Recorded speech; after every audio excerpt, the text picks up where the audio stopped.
What's going on, everyone? From LowKick MMA, my name is Dane Podolsky. I'm joined with Lucas Alexander. He is set to return in Sao Paulo on November 4th when he takes on David Onama. Lucas, thank you so much for taking the time. Of course, bro. What's up, man? First off, how are you doing? Where am I getting you? I'm good, bro. I'm good. Can't wait to fight next week. Almost there. How did the fight with Onama come together and how has training been going? Training been great, bro. Um, I have a, I say I have and I had a great camp, be done by this week and then fight week begin. So, I have good training, man. Good spy session, conditioning, my grappling, everything. It's been good. And you mentioned the training. You're training down Orlando at Fusion FC. How have they helped you there? And who have been your main training partners for this camp? Man, I have Phil Rowe, then help me. I got Nick is another upcoming fighter. He just actually fought two of the men's guy who was more was kind of like helped me the most. Just fought last Saturday. Mhm. One's a 55er Angel Mercado. He just thrown 6-1, 6 win straight. Just finished a guy 5-0 first round. Um, took him down, didn't hit up, took his back, choke him. First round finish, beautiful. And then I got Nick, another 170 welterweight. He's 5-1 now, and amazing guy, big guy. They helped me a lot too. And he just fought to finish the first round. So they was my two main partners because we all sparring a lot. And Phil was helping me too, my coach. A lot of people, Mike Davis helped me. A lot of people from the gym, all the 55, 70s, 45, they've been helping so much. Mhm. Looking at this fight, have you gotten to watch any of the previous footage on Onama? What stands out to you, and what do you think gives you the advantage over him? Uh, he's a good fighter, man. Actually, my friend Phil fought in Jacksonville on the same night he fought the Brazilian kid, and I also watched the fight um, and live. It was a beautiful KO. He how he set that up and how he get that done. But like I say, man, he's a good fight. Everyone in UFC is really good. Uh, they can fight, they can grapple, they can wrestle. So the way I see this fight, it's on my feet. I'm better than him.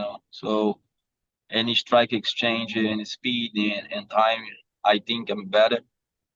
And it's like a matchup, right? When two people take a fight, Mhm. they they always think they can win somehow. Like he definitely thinks he can knock me out, whatever he thinks he can do it. So that's my vision of the fight. So I'm cool with it. Looking at these two matchups, I mean, you guys are both very tall featherweights. You're both 5'11". Your reach 73 inches. His reach, I think, is 74 inches, but it's virtually identical across the board.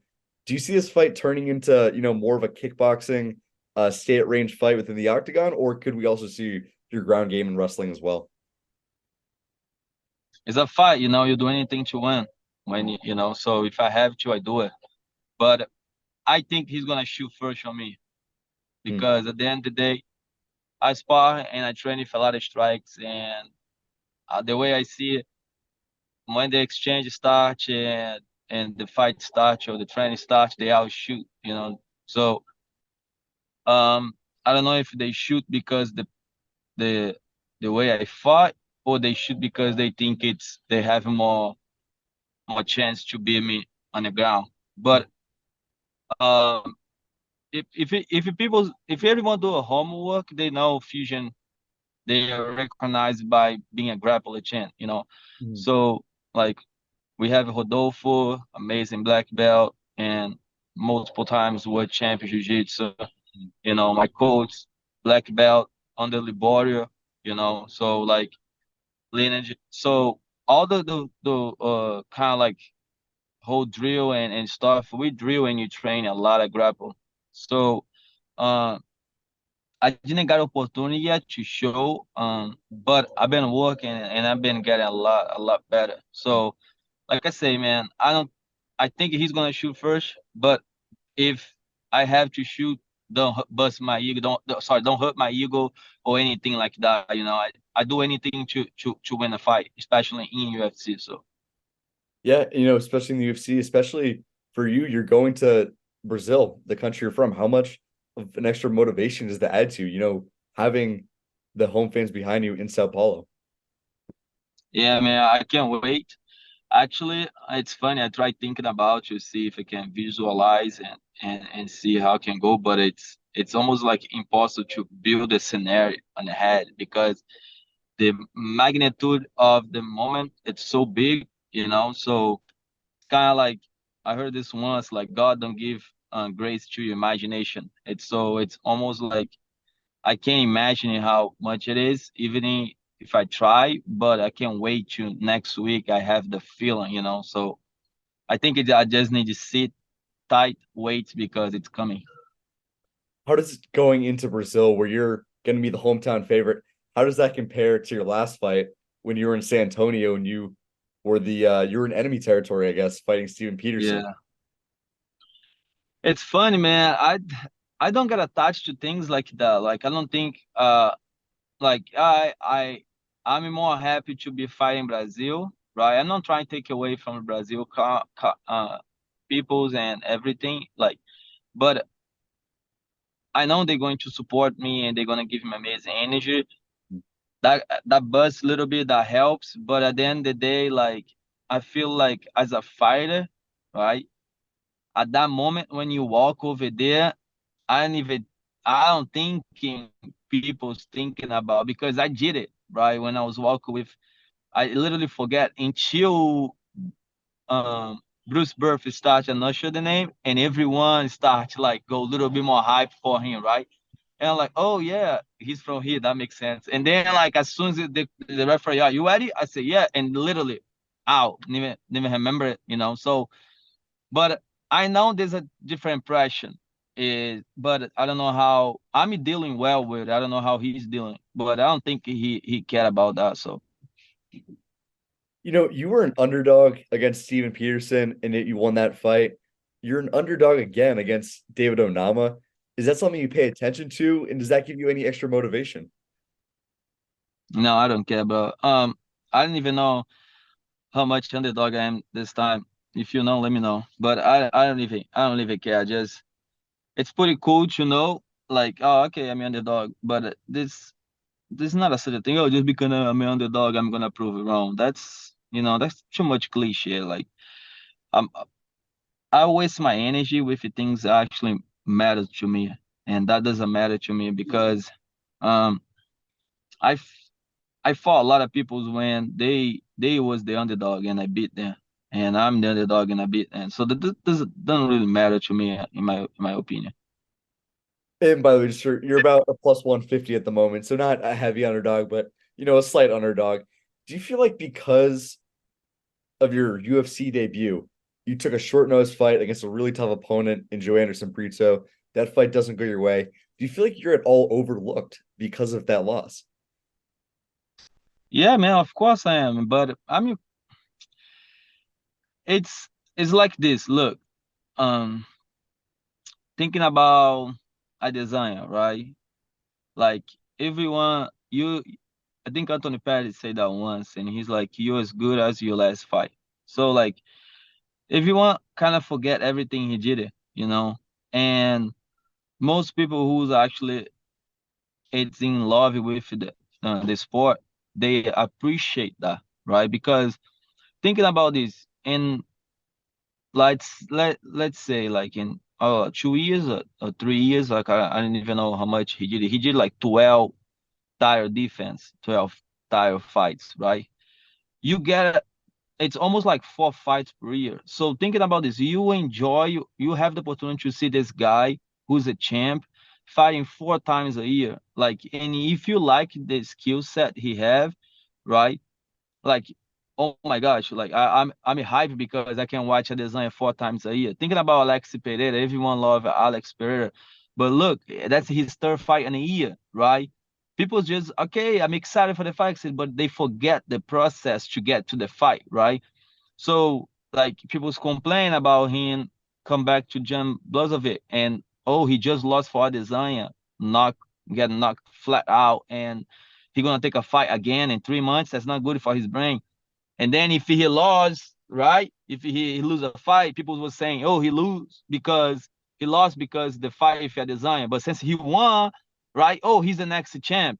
Mhm. So, like if you're doing well, they're gonna give it to you the credit. And sometimes it's still gonna take away. But if you do a little bit bad, right? If you just have a bad day in the office, because when you have a bad day in the office, when I have a bad day in the office, the whole world can see, Mhm. right? When you have a bad day in the office, nobody see it, right? So when your boss call you in the office and talk all the crap and talk shit about you, put you down, make you feel like shit, right? When you get off the office and you walk away back to your desk, nobody gonna point at you and keep it talking crap. But me, when I have that type of bad day off, I open my social media, it's there, right? When my next fight line up, it's there. So that's the problem, in my opinion, when coming to the scenario. But I'm cool with it because I know like I'm fighting not just for the money or just for the people. I'm fighting for myself too. So I kind of like, okay, I was a loss against you Anderson, but that doesn't define who I am. Doesn't mean like I don't deserve to be in UFC. So what I have to do now, I have to prove to myself I deserve to be here. I don't have to prove to nobody because they don't care. You know, they don't really care. They just want the same thing you're talking about. So I think I was me and everyone, I was gonna be kind of like a little bit like, all right, we have a mistake, so we're gonna be paying for that mistake. Yeah, I mean, certainly I look at a guy like Rafael dos Anjos, fellow Brazilian, came into the UFC, lost his first couple fights, was written off, and goes on to become a champion, one of the greatest lightweights of all time. So I think you hit that one right on the nail. Bro, looks Maxi Holler. He lost by Umbra his debut. Mhm. Nobody remember, right? But then everyone's still gonna talk shit about Alexander Volkanovski fight. But everyone you're gonna take away like Jose Aldo. Thinking about this, a lot of people like Khabib, but why people don't like Khabib more? Because he barely fought. So like they know he's good, right? But he didn't fight a lot. He was fighting once a year, right?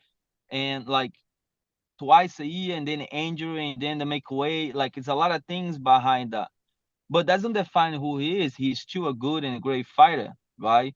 So at the end of the day, you have to understand, like we are not just a fighter. We still have a life.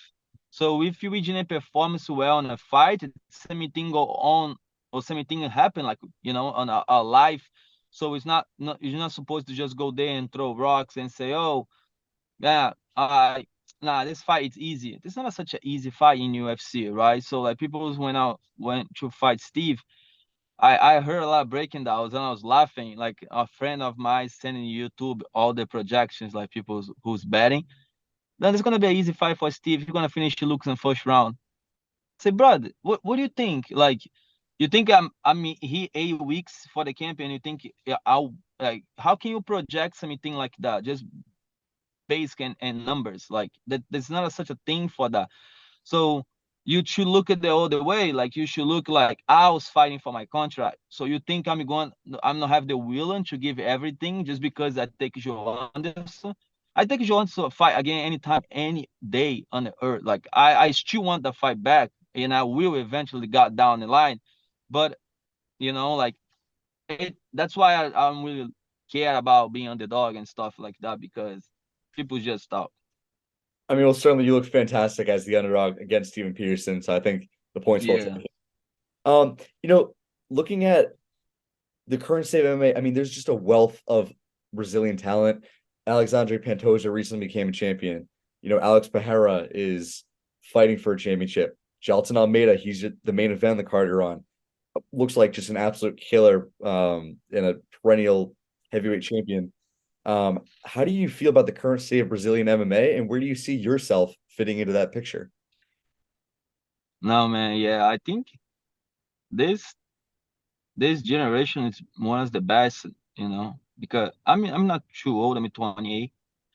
I can be wrong because when I grew up, it was Barão, José Aldo, Lyoto Machida, Anderson Silva, Jacare, a bunch of guys like this. But now I feel like it's almost like we have all those guys and multiples weight class, and literally like we have champion like peoples in every weight class. Like talking about the girls, like the girls killing, you know.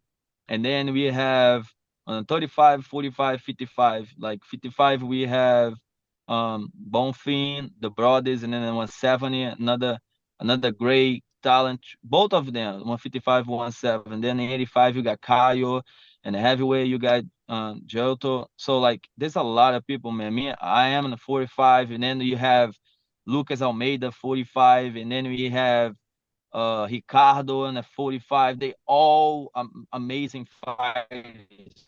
So it's good because it's almost like I have to keep it up because Caio and Jailton it's doing over there in the weight class. So if I don't I don't get my shit together, I have to do here in a 45 because they are take care of this. So I feel that way. I feel like I want to be those guys. Like they are common event and main event. So next 2 3 years, I want to be the common event, main event back in Brazil. So it's kind of good to have people to look at. On your card, headline, UFC Sao Paulo. It's on November 4th. Headlined by Gelton Almeida and Derek Lewis. Who do you think wins that fight? Delta Almeida. Like I mean, I'm gonna lie, bro. I give anything to see him and John Jones fight. I think you'll be a great fight. Uh, but I think John Jones is gonna retire after this fight. But he's man, he's hard to deal. So I think he definitely have the chance to be a great champ for a long time weight class because he moves like a middleweight. Like it's so fast. It's almost like unbelievable. But and he got the skills, man. He's amazing grappler. He got the hands. He's good. So think it's gonna be a good fight for him. You're gonna finish the fight, and then the next one they have to be a top two, top three. They don't have a choice. They have to give it to him. Mhm. Fair enough. And then, looking at your division, Alexander Volkanovski is obviously the champ. Just got knocked out over the weekend by Islam Makhachev. What were your thoughts on that fight? And then it looks like his next fight's not sure when it's going to be, but it looks like it's going to be against Ilia Topuria. Who do you think wins that fight? Um, Talking about last weekend, man, I give you props to Volkanovski, and what he say make a lot of sense. He say if he was in the opposite way, right? Let's see, he was a 55 champ, and Makachev was a 45 champ, and they need to take a shot notice. I don't think Makachev you definitely do it because take take a set type of peoples to not have the pride to go out there facing one of the dangerous person on a row in 11 days and be okay if it would just happen. So like he knew it. He knew it was a tough fight and a hard fight, right? But he got a head kick and lost bad. But at the end of the day, he knew when he took the fight that could happen. And it's a big possibility that happened because he don't have a camp, he don't have a preparation. And I don't care what people say. A lot of people do well, right? When they take a short notice, and other people don't do well. But you have to understand for him and his level as a champ was necessary to have a camp, because most those camp when he does, he don't work in just skill sets. It's more mental because he's a champ level. So that means the drill he does, thing he does, he don't train. He don't. I don't think he just training anymore to get better. I think right now he just training to just beat people. So he look the game plan. That's what I have to do. That's what I'm gonna do. When I don't have a fight, right? I get better. I train, but whatever. And Makachev, at the end of the day, man, he's a hard fight for anyone. because he have a good strike. No, no, is the best, but he better than Khabib, and he got amazing wrestling grapple. But then he can shoot on Volkanovski because Volkanovski is too short. So when he shoot, his level changes really hard. So that's why the wrestling with Volkanovski for him it's hard to deal with. So at the end of the day, I think when now talking about Volkanovski and Topuria, I think it's a good fight for Volkanovski more than Topuria because I love Topuria. I think he's a great fighter. He got great hands. He got good wrestling, good jiu-jitsu. He's black belt on a gi, which is really rare to see that. But I think Volkanovski have the reach, right, and the kicks to help with a lot of a move. So Topuria is not gonna be able to just walk him down and put the hands on him, right? I think it's gonna be a good fight, but I won't be surprised if Topuria knock him out or won the fight too, because they are good level fighter, good high level fighter. Looking at yourself, if all goes well and you beat David Onama, what are your long-term goals with MMA, and where do you see yourself fitting into the picture at 45? Maybe a year or two down the road. Oh yeah, man. I plan for the next. I'd say next year I'm trying to get another 3 fights because so it's just been in 1 year been UFC, and this is gonna be my fight next week. So it's been 3 fights in a year. I want to keep that going. Um, I want to fight 3 more times next year, and hopefully I can break the top 15, top 10. But I take my time, man, because I know a lot of I have to get better in a lot of things because when you get to that level in the top 10, top 15, it's more mentality, skill set. So I want to have the skill set already together. And now I just work mentally because I heard a lot of those guys, not just 45, but 55, 70s when they are champ. And a lot of those people who's really been champ for a long time or they've been doing good for a long time, they always talking about mental. And Maxi Holler, my weight class, he told that in a podcast. He said, "Look, top 10. There's not such a gap in skill set at top 10 at 45. What's making me beat a guy? It's more mental than actually skill set." And that got like a little bit in my mind because it's true. Like you think like this, how can you describe? Oh, Volkanovski is better than Maxi Holler. What do you mean? What's he's better? Like they are both great fighters. They got different skill sets, but they are great what they do. So Moxie Hall, it's great in his strike. Alexander Volkanovski, it's great in his strike, the way he mix it up. But when it comes to match up, right, the skill set met, and then now, okay, the skill set's fighting, but mentally, who wants more? Mentally, there's a lot of things involved, a lot of feelings. So he always said that, and that got a little bit in my mind, and I've been working more in my mental there too, the same way I've been working my skill set. Because a lot of people forget they train every day, they do everything every day, but when it comes to fight, they not dealing well with the feeling. So for me, as what I've been working, I want working the next year and a half, 2 years. So when I get there, I don't have to get out. I want to stay there. Fair enough. Well, Lucas, I'm wishing you the best of luck. Thanks so much for taking the time. And just my final question, November 4th in Sao Paulo, Brazil, Lucas Alexander, David Onama. Lucas, give me your official prediction. Man, you know me. I always try to finish a fight, but uh, I don't know, man. I think I say second, third round, something good could happen, But maybe first round, you know how the fights go. I'm ready to fight 15 minutes. I respect Onama. I respect his skill sets. I appreciate him taking the fight in Brazil and making the fight happen. But I'm gonna look for a finish every time. So I don't know what the projection is going to be, but can happen anytime in a fight. Fair enough. Well, That's the Lucas, projection. fair enough. Well, Lucas, I'm wishing you the best of luck. If there are any sponsors, socials you want to shout out, go right ahead, my friend. Nah, man. I just want to shout out to my team, my peoples who helped me the most, been helped me so much with this camp, my coach, Julian Williams, Bruno, Dominique, they've been helping me so much. So I appreciate you guys and all my friends who've been giving me amazing support, and let's see, brother. I appreciate you.